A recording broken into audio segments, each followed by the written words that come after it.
நமோ நாராயணாய நமஹா. இந்த பதிவை கேட்டுக்கொண்டிருக்கும் அனைத்து நல்ல உள்ளங்களுக்கும் உங்கள் சுவாமிநாத ஜோதிடரின் அன்பான வணக்கங்கள். இன்றைக்கு நம்ம யூடியூப் சேனல்ல 1500 வருடங்களுக்கு முன்பு ஒரு பக்தனுக்காக நகர்ந்த கொடிமரம், இந்த அதிசய ஆலயம் எங்கு உள்ளது தெரியுமா? இந்த பதிவின் மூலம் தெரிந்து கொள்ளலாம் மக்களே. அதற்கு முன்னாடி நம்ம யூடியூப் சேனல் சப்ஸ்கிரைப் பண்ணுங்க, ஷேர் பண்ணுங்க, லைக் பண்ணுங்க. இப்ப பதிவுக்குள்ள போயிடலாம்.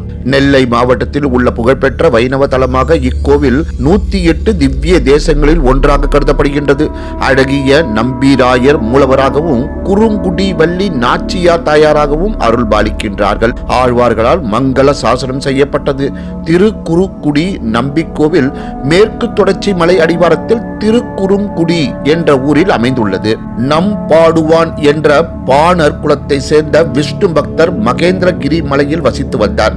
அவர் திருக்குறுங்குடியில் உள்ள நம்பியை தரிசிக்க கீழே இறங்கி வந்தார்.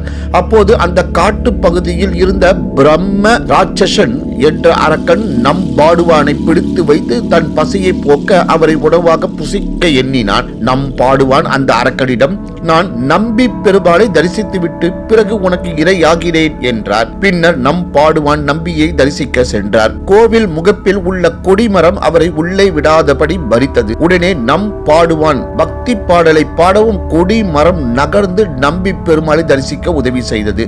மீண்டும் பிரம்ம ராட்சசன் அரக்கனை சந்திக்க நம்பாடுவான் சென்றார். போகும் வழியில் ஒரு பிராமணர் நம்பாடுவானிடம் ஒரு கனியை கொடுத்தார். அந்த கனியை அவர் அந்த அரக்கனிடம் கொடுத்தார்.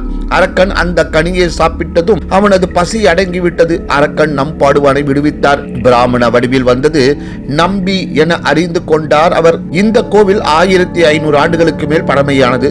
திருநெல்வேலியிலிருந்து 45 கிலோமீட்டர் தொலைவிலும் களங்காட்டில் இருந்து 7 கிலோமீட்டர் தொலைவிலும் உள்ளது. கொடி மரத்தில் அழகிய சிற்பங்கள் உள்ளது. மணவாள மாமுனிவருக்கு தனி சன்னதி உள்ளது. மூலவர் நம்பிக்கை பரிபூரணன் என்ற பெயரும் உண்டு. நம்பி உற்சவருக்கு அருகில் நீலாதேவி குறுங்குடி வள்ளி ஆகியோர் உள்ளனர். இக்கோவிலின் தலவிருட்சம் பனை மரம். இந்த மரம் பூக்கும், ஆனால் காய்க்காது. இந்த பெருமாளை வழிபட்டு வந்தால் நாம் நினைத்த காரியம் நடைபெறும் என்பது அசைக்க முடியாத நம்பிக்கையாகும் என்று கூறி இந்த சிறப்பான ஆன்மீக பதிவு நிறைவு செய்கிறேன். நன்றி, வணக்கம், வாழ்க வளமுடன்.